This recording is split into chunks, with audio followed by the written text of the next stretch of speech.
ನಮಸ್ಕಾರ. ಅಧ್ಯಾಯ 42. ಯೋಗೀಂದ್ರನಾಥ. ದಕ್ಷಿಣೇಶ್ವರದಲ್ಲಿ ಕುಲೀನ ಬ್ರಾಹ್ಮಣ ವಂಶಕ್ಕೆ ಸೇರಿದ ನಬೀನ್ ಚಂದ್ರ ರಾಯ್ ಚೌಧರಿ ಎಂಬುವನು ಇದ್ದ. ಅವನ ಹಿರಿಯ ಮಗನೇ ಯೋಗೀಂದ್ರನಾಥ. ನಬೀನ ಚಂದ್ರನಿಗೆ ಹೆಚ್ಚಾಗಿ ಆಸ್ತಿ ಮುಂತಾದವೂ ಇರಲಿಲ್ಲ. ಹಿರಿಯ ಮಗನೇ ವಿದ್ಯಾವಂತನಾದ ಮೇಲೆ ಮನೆಯ ಜವಾಬ್ದಾರಿಯನ್ನೆಲ್ಲ ನೋಡಿಕೊಳ್ಳಬೇಕಾಗಿತ್ತು. ಅದಕ್ಕಾಗಿ ಅವನನ್ನು ಶಾಲೆಗೆ ಹಾಕಿದರು. ಅವರ ಭವಿಷ್ಯವೆಲ್ಲ ಈ ಹುಡುಗನ ಮೇಲೆ ಇತ್ತು. ಯೋಗಿನ್ ಬಾಲ್ಯದಿಂದಲೂ ಆಧ್ಯಾತ್ಮಿಕ ಸ್ವಭಾವದವನು. ಅವನು 5 ವರ್ಷದ ಹುಡುಗನಾಗಿದ್ದಾಗಲೇ ಆಟದ ಮಧ್ಯದಲ್ಲಿ ಇದ್ದಕ್ಕೆ ಇದ್ದಂತೆ ಗಂಭೀರವಾಗುತ್ತಿದ್ದನು. ಆಟದ ಮೇಲಿನ ಆಸಕ್ತಿಯನ್ನೆಲ್ಲ ಕಳೆದುಕೊಳ್ಳುತ್ತಿದ್ದನು. ಅವನು ಒಂದು ನಿರ್ಜನ ಪ್ರದೇಶಕ್ಕೆ ಹೋಗಿ ಆಕಾಶದ ಕಡೆ ನೋಡುತ್ತಿದ್ದ. ನಾನು ಎಲ್ಲಿದ್ದೇನೆ? ನಿಜವಾಗಿಯೂ ನಾನು ಈ ಪ್ರಪಂಚಕ್ಕೆ ಸೇರಿದವನಲ್ಲ. ಸುತ್ತಲೂ ಇರುವವರು ನನ್ನ ಸ್ನೇಹಿತರಲ್ಲ. ನನಗೆ ಬೇರೆ ಜೊತೆಗಾರರೂ ಇರುವರು. ನಾನು ಮೇಲೆ ಕಾಣುವ ಯಾವುದೋ ಒಂದು ನಕ್ಷತ್ರ ಲೋಕದಿಂದ ಬಂದಿರಬಹುದು. ಆದರೆ ಯಾವುದು ಎಂಬುದು ಗೊತ್ತಿಲ್ಲ. ನಾನು ಬೇರೆ ಪ್ರಪಂಚಕ್ಕೆ ಸೇರಿದ್ದರೆ ಇಲ್ಲಿ ಏತಕ್ಕೆ ಇರುವೆನು? ಇದೇನು ಒಂದು ಕನಸೆ? ಈ ಬಗೆಯ ಭಾವನೆಗಳೆಲ್ಲ ಬರುತ್ತಿದ್ದವು. ವಯಸ್ಸಾದಂತೆ ಈ ಭಾವನೆಗಳು ಹೋದವು. ಆದರೆ ಪೂಜೆ ಮಾಡುವುದು, ಧ್ಯಾನದಲ್ಲಿ ಕುಳಿತುಕೊಳ್ಳುವುದು, ಇವುಗಳಲ್ಲಿ ಬಹಳ ಕಾಲವನ್ನು ಕಳೆಯುತ್ತಿದ್ದ. ಅವನು ಒಂದು ಮಿಷನರಿ ಸ್ಕೂಲಿನಲ್ಲಿ ಓದುತ್ತಿದ್ದ. ಶಾಲೆಯ ಪಾಠಕ್ಕಿಂತ ಆಧ್ಯಾತ್ಮಿಕ ಗ್ರಂಥಗಳ ಮೇಲೆ ಅವನಿಗೆ ಆಸಕ್ತಿ ಹೆಚ್ಚಿತು. ಯೋಗೀಂದ್ರ ದಕ್ಷಿಣೇಶ್ವರದ ತೋಟಕ್ಕೆ ಹೋಗುತ್ತಿದ್ದ. ಒಂದು ದಿನ 1882ರಲ್ಲಿ ದಕ್ಷಿಣೇಶ್ವರದಲ್ಲಿ ಒಂದು ಕೋಣೆಯ ತುಂಬ ಜನ ಸೇರಿ ಏನನ್ನೋ ಯಾರಿಂದಲೋ ಬಹಳ ಉತ್ಸಾಹದಿಂದ ಕೇಳುತ್ತಿದ್ದರು. ಆ ಸಮಯದಲ್ಲಿ ಯೋಗೀಂದ್ರ ಇನ್ನೂ ಹೈಸ್ಕೂಲಿನಲ್ಲಿ ಓದುತ್ತಿದ್ದ. ದಕ್ಷಿಣೇಶ್ವರ ದೇವಸ್ಥಾನದಲ್ಲಿ ಒಬ್ಬ ವಿಚಿತ್ರವಾದ ಬ್ರಾಹ್ಮಣ ಪೂಜಾರಿ ವಾಸವಾಗಿದ್ದಾನೆಂದು ಕೇಳಿದ್ದ. ಆದರೆ ಅವರನ್ನು ನೋಡಿರಲಿಲ್ಲ. ಆದರೆ ಅಲ್ಲಿ ವಿಶೇಷವೇನು ಎಂದು ಹೋಗಿ ನಿಂತು ನೋಡುತ್ತಾನೆ. ಹುಚ್ಚು ಎಂದು ಭಾವಿಸಿದ್ದ ಪೂಜಾರಿ ಒಂದು ಮಂಚದ ಮೇಲೆ ಕುಳಿತುಕೊಂಡು ದೇವರ ವಿಷಯವನ್ನು ಮಾತನಾಡುತ್ತಿರುವರು. ಯೋಗೀಂದ್ರನು ಅವರ ಮಾತನ್ನು ಕೇಳುತ್ತಾ ನಿಂತ. ಶ್ರೀರಾಮಕೃಷ್ಣರು ಹೀಗೆ ಮಾತನಾಡುತ್ತಿದ್ದರು. ದೇವರ ವಿಷಯವಾಗಿ ಯಾರೂ ಅವನು ಇಷ್ಟೇ, ಇದಕ್ಕಿಂತ ಮೀರಿ ಇಲ್ಲ ಎಂದು ಹೇಳಲಾರರು. ಅವನು ನಿರಾಕಾರ, ಆದರೂ ಸಾಕಾರ. ಭಕ್ತರಿಗೆ ಅವನು ಸಾಕಾರ, ಜ್ಞಾನಿಗಳಿಗೆ ಅವನು ನಿರಾಕಾರ. ಜ್ಞಾನಿ ಎಂದರೆ ಈ ಪ್ರಪಂಚವನ್ನು ಒಂದು ಸ್ವಪ್ನದ ಹಾಗೆ ಎಂದು ಭಾವಿಸುವವನು. ಭಕ್ತ ತಾನು ಬೇರೆ, ದೇವರು ಬೇರೆ ಎಂದು ಭಾವಿಸುವನು. ಆದ ಕಾರಣವೇ ದೇವರು ಅವನಿಗೆ ಆಕಾರದಂತೆ ಕಾಣಿಸಿಕೊಳ್ಳುವುದು. ಆದರೆ ವೇದಾಂತಿ ಬ್ರಹ್ಮ ಅದಲ್ಲ ಇದಲ್ಲ ಎಂದು ವಿಚಾರವನ್ನು ಉಪಯೋಗಿಸುತ್ತಾನೆ. ಇದರಿಂದ ಎದುರಿಗೆ ಕಾಣುವ ಜಗತ್ತು ಮತ್ತು ಇವನ ಅಹಂಕಾರ ಇವೆರಡೂ ಭ್ರಮೆ ಎಂಬುದನ್ನು ಅರಿಯುತ್ತಾನೆ. ಆಗ ಜ್ಞಾನಿ ಬ್ರಹ್ಮವನ್ನು ಅನುಭವಿಸುತ್ತಾನೆ. ಆದರೆ ಅವನು ಏನು ಎಂಬುದನ್ನು ವಿವರಿಸುವುದಕ್ಕೆ ಆಗುವುದಿಲ್ಲ. ನಾನು ಏನು ಹೇಳುವುದು ನಿನಗೆ ಗೊತ್ತಾಯಿತೇನು? ಬ್ರಹ್ಮ ಎಂದರೆ ಸಚ್ಚಿದಾನಂದ ಸಾಗರ, ಅದಕ್ಕೆ ತೀರವೇ ಇಲ್ಲ. ಆದರೆ ಭಕ್ತಿಯ ಶೈತ್ಯಾಧಿಕ್ಯದಿಂದ ನೀರು ಕೆಲವು ಕಡೆ ಘನೀಭೂತವಾಗಿ ಮಂಜುಗಡ್ಡೆಯಾಗುತ್ತದೆ. ಎಂದರೆ ದೇವರು ತನ್ನ ಭಕ್ತರಿಗೋಸ್ಕರ ಹಲವು ವೇಳೆ ಆಕಾರಗಳನ್ನು ಧರಿಸಿ ಕಾಣಿಸಿಕೊಳ್ಳುತ್ತಾನೆ. ಆದರೆ ಜ್ಞಾನ ಸೂರ್ಯ ಯಾವಾಗ ಉದಯಿಸುವನೋ ಆಗ ಭಕ್ತಿಯ ಮಂಜುಗಡ್ಡೆಯೆಲ್ಲ ಕರಗಿ ಹೋಗುವುದು. ಆಗ ದೇವರಿಗೆ ಆಕಾರವಿರುವುದಿಲ್ಲ. ಅವನು ಏನಾಗಿರುವನೋ ಅದನ್ನು ವಿವರಿಸುವುದಕ್ಕೆ ಆಗುವುದಿಲ್ಲ. ಯಾರಿಗೆ ಅವನನ್ನು ವಿವರಿಸಲು ಸಾಧ್ಯ? ಯಾರು ವಿವರಿಸಬೇಕು ಎಂದು ಯತ್ನಿಸುವನೋ ಅವನೇ ಕರಗಿ ಹೋಗುವನು. ಆಗ ಅವನಲ್ಲಿ ನಾನು ಎಂಬುದೇ ಇರುವುದಿಲ್ಲ. ಒಬ್ಬ ಆತ್ಮ ವಿಶ್ಲೇಷಣೆ ಮಾಡಿಕೊಂಡರೆ ಆಗ ಅವನಿಗೆ ಅಹಂಕಾರವೇ ಕಾಣುವುದಿಲ್ಲ. ಉದಾಹರಣೆಗೆ, ಒಂದು ಈರುಳ್ಳಿಯನ್ನು ತೆಗೆದುಕೊಳ್ಳಿ. ಮುಂಚೆ ಅದರ ಮೇಲಿನ ಕೆಂಪು ಸಿಪ್ಪೆಯನ್ನು ತೆಗೆಯಿರಿ. ಅದರ ಕೆಳಗೆ ದಪ್ಪನಾದ ಬಿಳಿ ಸಿಪ್ಪೆ ಇರುವುದು. ಅದನ್ನು ಒಂದಾದ ಮೇಲೆ ಒಂದರಂತೆ ತೆಗೆದು ಹಾಕಿದರೆ ಅದರೊಳಗೆ ಈರುಳ್ಳಿಯೇ ಕಾಣುವುದಿಲ್ಲ. ಅಂತಹ ಸ್ಥಿತಿಯಲ್ಲಿ ಒಬ್ಬನಿಗೆ ತನ್ನ ಅಹಂಕಾರವೇ ಸಿಕ್ಕುವುದಿಲ್ಲ. ಅದನ್ನು ಹುಡುಕುವುದಕ್ಕೂ ಯಾರೂ ಇರುವುದಿಲ್ಲ. ಆಗ ಪರಬ್ರಹ್ಮನ ಸ್ವರೂಪವನ್ನು ವಿವರಿಸಲು ಯಾರಿಗೆ ಸಾಧ್ಯ? ಒಂದು ಸಲ ಉಪ್ಪಿನ ಗೊಂಬೆ ಸಮುದ್ರದ ಆಳವನ್ನು ಕಂಡುಹಿಡಿಯಲು ಹೋಯಿತು. ಅದು ನೀರನ್ನು ಮುಟ್ಟಿದೊಡನೆ ಕರಗಿ ಹೋಯಿತು. ಈಗ ಅದರ ಆಳವನ್ನು ಹೇಳುವವರು ಯಾರು? ಪೂರ್ಣ ಜ್ಞಾನಕ್ಕೆ ಒಂದು ಲಕ್ಷಣವಿದೆ. ಯಾರಿಗೆ ಅದು ಸಿಕ್ಕಿದೆಯೋ ಅವನು ಸುಮ್ಮನಾಗುತ್ತಾನೆ. ಆಗ ಅವನ ಅಹಂಕಾರ ಸಚ್ಚಿದಾನಂದ ಸಾಗರದಲ್ಲಿ ಕರಗಿ ಹೋಗುವುದು. ಅಲ್ಲಿ ಸ್ವಲ್ಪವೂ ವ್ಯತ್ಯಾಸವೇ ಕಾಣುವುದಿಲ್ಲ. ಎಲ್ಲಿಯವರೆಗೆ ಆತ್ಮ ವಿಶ್ಲೇಷಣೆ ಕೆಲಸ ಪೂರ್ಣವಾಗಿಲ್ಲವೋ ಅಲ್ಲಿಯವರೆಗೆ ಅವನು ಬಹಳ ರಭಸದಿಂದ ವಾದ ಮಾಡುವನು. ಆದರೆ ವಿಶ್ಲೇಷಣೆ ಪೂರ್ಣವಾದರೆ ತೆಪ್ಪಗಾಗುವನು. ಪಾತ್ರೆಯನ್ನು ನೀರಿನಲ್ಲಿ ಮುಳುಗಿಸುವಾಗ ಗುಳುಗುಳು ಎಂದು ಶಬ್ದ ಮಾಡುವುದು. ಯಾವಾಗ ಅದು ಭರ್ತಿಯಾಗುವುದೋ ಆಗ ಶಬ್ದ ಮಾಡುವುದಿಲ್ಲ.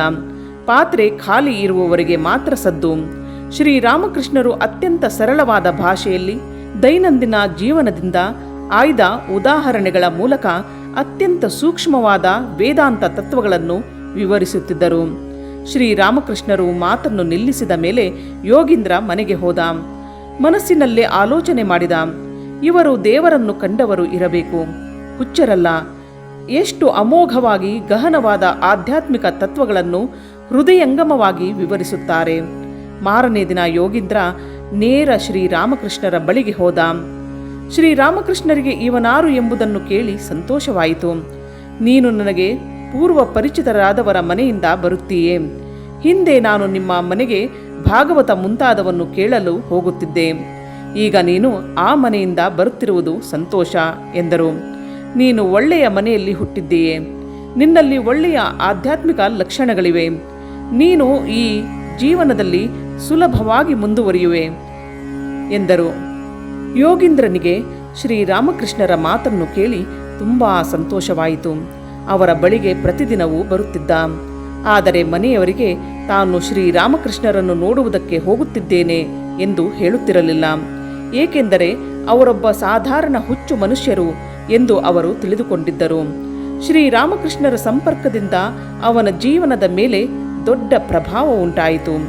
ಉರಿಯುವ ಕೊಳ್ಳಿಯ ಸಮೀಪದಲ್ಲಿ ಒಂದು ಸೌದೆ ತುಂಡು ಇದ್ದರೆ ಅದಕ್ಕೂ ಕ್ರಮೇಣ ಬೆಂಕಿ ತಗಲಿದಂತೆ ಆಯಿತು. ಭಗವತ್ ಸಾಕ್ಷಾತ್ಕಾರವೇ ಅವನ ಜೀವನದಲ್ಲಿ ಮುಖ್ಯ ಉದ್ದೇಶವಾಯಿತು.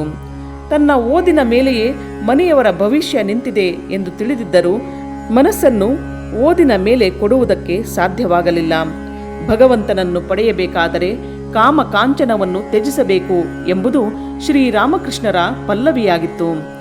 ಅದನ್ನು ಇವನು ಸಂಪೂರ್ಣ ನಂಬಿದ್ದ. ಮುಂಚೆ ಹೇಗೋ ದೇವರು ಮತ್ತು ಈ ಸಂಸಾರ ಎರಡನ್ನು ರಾಜಿ ಮಾಡಿಕೊಂಡು ಹೋಗಬೇಕೆಂದು ಇಚ್ಛಿಸಿದರೂ ಅದು ಸಾಧ್ಯವಾಗಲಿಲ್ಲ. ಅವನು ಮದುವೆ ಮಾಡಿಕೊಳ್ಳುವುದಿಲ್ಲ ಎಂದು ನಿರ್ಧರಿಸಿದ. ಮನೆಯಿಂದ ಹೊರಗೆ ಹೋಗಿ ಎಲ್ಲಿಯಾದರೂ ಒಂದು ಕೆಲಸವನ್ನು ನೋಡಿಕೊಂಡು ಅದರಿಂದ ಮನೆಯವರಿಗೆ ಸಹಾಯ ಮಾಡುತ್ತೇನೆ. ಇತರ ಕಾಲವನ್ನು ಸಾಧ್ಯವಾದಷ್ಟು ಸಾಧನೆ ಭಜನೆಯಲ್ಲಿ ಕಳೆಯುತ್ತೇನೆ ಎಂದು ಸಂಕಲ್ಪ ಮಾಡಿದ. ಒಂದು ದಿನ ತಂದೆಗೆ ಹೇಳಿದ, ನಾನು ಇನ್ನು ಮೇಲೆ ಓದುವುದಿಲ್ಲ, ಕಾನ್ಪುರಕ್ಕೆ ಹೋಗಿ ಒಂದು ಕೆಲಸ ಹುಡುಕುತ್ತೇನೆ ಎಂದು. ತಂದೆ ಅದಕ್ಕೆ ಅನುಮತಿಯನ್ನು ಕೊಟ್ಟ. ಯೋಗೀಂದ್ರ ಕಾನ್ಪುರಕ್ಕೆ ಹೋದ. ಆದರೆ ಅಲ್ಲಿ ಅವನಿಗೆ ಕೆಲಸ ಸಿಕ್ಕಲಿಲ್ಲ. ಅವನು ಅಲ್ಲಿ ತನ್ನ ಸೋದರ ಮಾವನ ಮನೆಯಲ್ಲಿದ್ದ. ತನ್ನ ವಿರಾಮ ಕಾಲವನ್ನೆಲ್ಲ ಧ್ಯಾನ ಅಧ್ಯಯನಾದಿಗಳಲ್ಲಿ ಕಳೆದ. ಇವನ ಮಾನಸಿಕ ಸ್ಥಿತಿ ನೋಡಿ ಇವರ ಮಾವನಿಗೆ ಸ್ವಲ್ಪ ಅನುಮಾನ ಬಂತು. ಈ ಹುಡುಗ ಸಂಸಾರದ ಮೇಲೆ ಅನಾಸಕ್ತನಾಗುತ್ತಾ ಬರುತ್ತಿದ್ದ. ಕಲ್ಕತ್ತೆಯಲ್ಲಿ ಇವರ ಅಪ್ಪನಿಗೆ ಒಂದು ಕಾಗದ ಬರೆದು ಹುಡುಗನಿಗೆ ಮದುವೆ ಮಾಡಿ, ಇಲ್ಲದೇ ಇದ್ದರೆ ಇವನು ಸನ್ಯಾಸಿಯಾಗಿ ಹೋಗಬಹುದು ಎಂದು ತಿಳಿಸಿದ. ನಬೀನ್ ಚಂದ್ರ ಯೋಗೇನನ ತಂದೆ. ಇದಕ್ಕೆ ಮಧ್ಯೆ ಮದುವೆ ಎಂದು ನಿಶ್ಚಯಿಸಿ ಅವನಿಗೆ ಒಂದು ಹೆಣ್ಣು ಗೊತ್ತು ಮಾಡಿದರು. ಆದರೆ ಯೋಗೀಂದ್ರನಿಗೆ ಇದರ ಸಮಾಚಾರವನ್ನೇ ತಿಳಿಸಲಿಲ್ಲ. ಎಲ್ಲಿ ಗೊತ್ತಾದರೆ ಅವನು ಓಡಿ ಹೋಗುತ್ತಾನೋ ಎಂದು. ಇಂತಹ ದಿವಸ ಮದುವೆ ಎಂಬುದು ಎಲ್ಲ ನಿಶ್ಚಯಿಸಿದ ಮೇಲೆ ಕಾನ್ಪುರಕ್ಕೆ ಯೋಗೀಂದ್ರನ ತಾಯಿಗೆ ತುಂಬ ಕಾಯಿಲೆ. ತಕ್ಷಣವೇ ಅವಳನ್ನು ನೋಡುವುದಕ್ಕೆ ಬರಬೇಕೆಂದು ಕಾಗದ ಬಂತು. ಯೋಗೀಂದ್ರ ತಾಯಿ ಕಾಲವಾಗುವುದಕ್ಕೆ ಮುಂಚೆ ಅವಳ ಮುಖವನ್ನು ನೋಡೋಣ ಎಂದು ಕಲ್ಕತ್ತೆಗೆ ಬಂದ. ಆದರೆ ಮನೆಯಲ್ಲಿ ಬೇರೊಂದು ದೃಶ್ಯ ಕಾಣುತ್ತಿದೆ. ಎಲ್ಲರೂ ಮದುವೆಗೆ ಸಡಗರವಾಗಿದ್ದಾರೆ. ಯಾರದು ಮದುವೆ ಎಂದರೆ ಯೋಗೀಂದ್ರನದೇ ಮದುವೆ ಎಂದು ಗೊತ್ತಾಯಿತು. ನಾನು ಮದುವೆ ಮಾಡಿಕೊಳ್ಳುವುದಿಲ್ಲ ಎಂದು ಯೋಗೀಂದ್ರ ಹಠ ಹಿಡಿದ. ಅಪ್ಪ ಬಂದು, ನಾನು ಆಗಲೇ ಹುಡುಗಿಯ ಅಪ್ಪನಿಗೆ ಮಾತು ಕೊಟ್ಟಿದ್ದೇನೆ. ಮನೆಯ ಗೌರವ ಉಳಿಯಬೇಕು. ನೀನು ಮದುವೆ ಮಾಡಿಕೊಳ್ಳಬೇಕು. ಈಗ ಹಿಂತಿರುಗಿ ಹೋಗುವುದಕ್ಕೆ ಆಗುವುದಿಲ್ಲ ಎಂದನು. ಅನಂತರ ತಾಯಿ ಕಣ್ಣೀರಿಡುತ್ತಾ ಬಂದು, ತಂದೆಯ ಗೌರವವನ್ನು ಉಳಿಸು.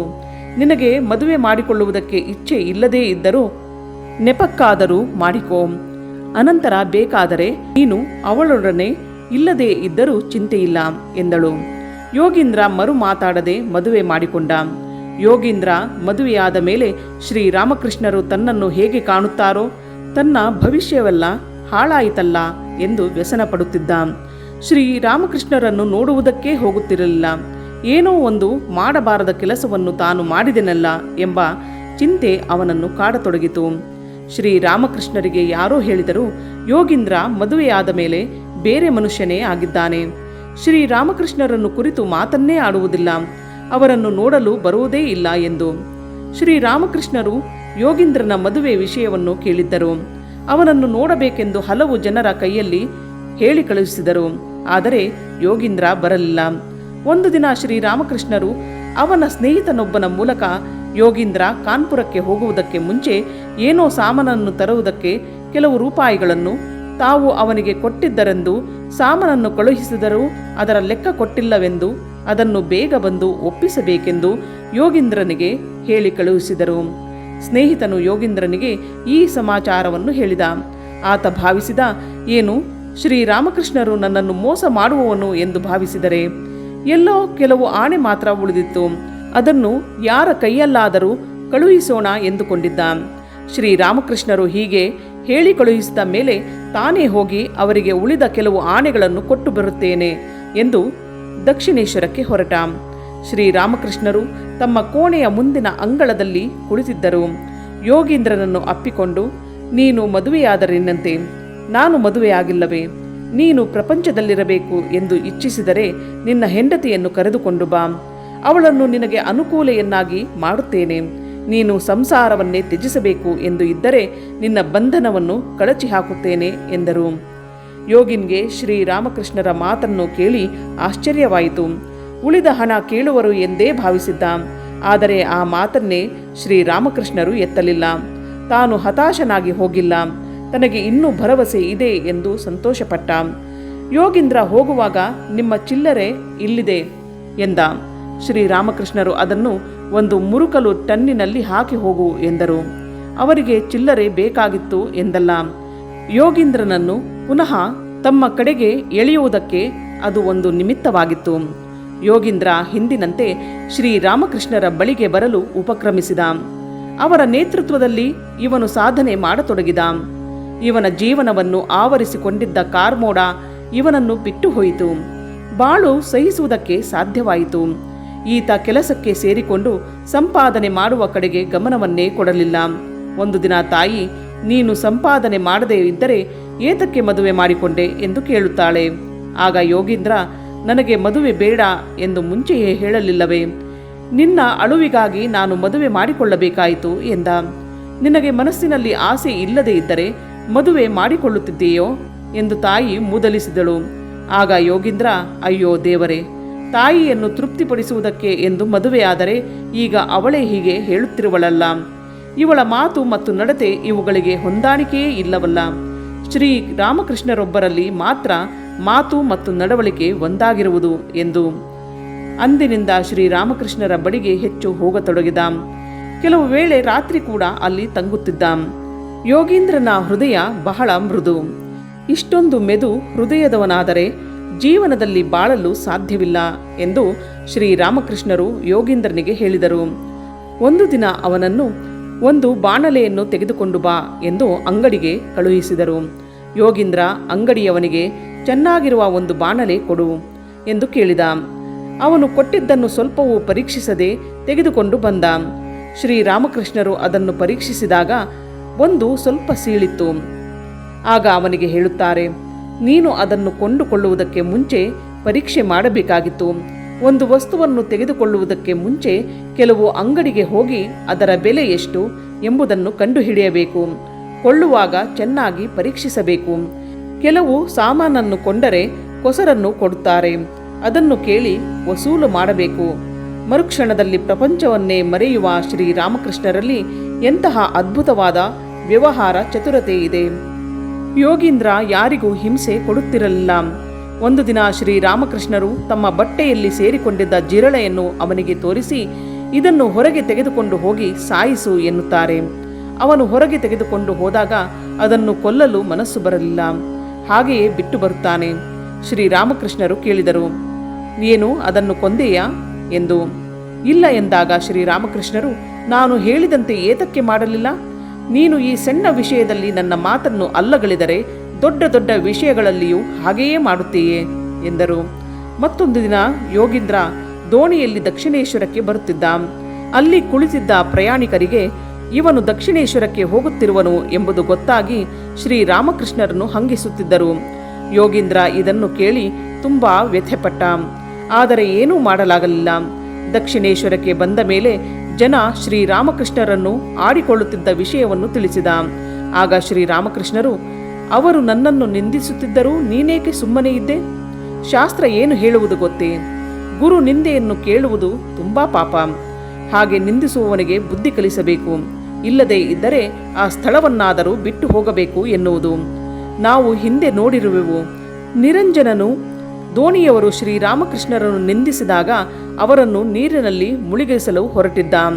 ಅವನಿಗೆ ಬೇರೆ ರೀತಿಯ ಬುದ್ಧಿವಾದವನ್ನು ಶ್ರೀರಾಮಕೃಷ್ಣರು ನೀಡಿದ್ದರು. ಅವನು ತುಂಬ ಗಡಸು. ಅವನು ಸ್ವಲ್ಪ ಮೃದುವಾಗಬೇಕಾಗಿತ್ತು. ಶ್ರೀರಾಮಕೃಷ್ಣರು ವ್ಯಕ್ತಿಯನ್ನು ನೋಡಿ ಅವನಿಗೆ ತಕ್ಕ ಬೋಧನೆಯನ್ನು ಮಾಡುತ್ತಿದ್ದರು. ಶ್ರೀರಾಮಕೃಷ್ಣರು ಯಾವಾಗಲೂ ತಮ್ಮನ್ನು ಪರೀಕ್ಷಿಸಿ ತೆಗೆದುಕೊಳ್ಳಿ ಎನ್ನುತ್ತಿದ್ದರು. ಶಿಷ್ಯ ಪರೀಕ್ಷಿಸಿದಂತೆ ಅವನ ಮೇಲೆ ಇವರ ಪ್ರೀತಿ ವಿಶ್ವಾಸ ಹೆಚ್ಚುತ್ತಿತ್ತು. ಗುರುವನ್ನೇ ಅನುಮಾನಿಸುತ್ತಾನಲ್ಲ ಎಂದು ಅವನ ಮೇಲೆ ಇವರು ಕೋಪಿಸಿಕೊಳ್ಳುತ್ತಿರಲಿಲ್ಲ.